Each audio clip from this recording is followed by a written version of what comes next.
انت عندك اصدقاء لو ما عندك؟ اي عندي. من هم عدت لي اياهم؟ والله يعني انصدمت يعني كل ما راح بطريقه التهاو. من كان اكثر صديق تحبه؟ مسلم. مسلم حلو. مسلم هسه وين بيتهم مسلم؟ والله مسافه يعني هي بمنطقتنا وين الاعلام. هناك مسلم قدك هو هم سادس؟ اي بس يعني مكملوا هم.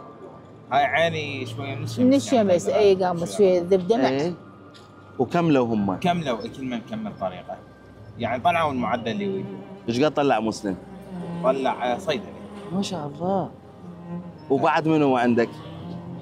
هو مسلم يوسف نور ويوسف دول. حلو. اي يعني هم دول ناس طلعت طبيه ناس طلعت صيدله. هم اصدقاء اي اللي هم جماعته. اي وياي دول يعني كم واحد يعني مو اي واحد يعني. هسه بس مسلم ويوسف. اي واني.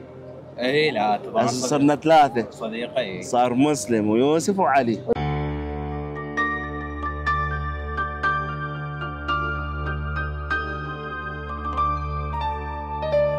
كان مصطفى طالب سادس اعدادي، وحسب كلام اهله كان جدا شاطر وحاب انه يطلع معدل عالي حتى يدخل كلية الهندسة، وهذا كان حلمه من الطفولة.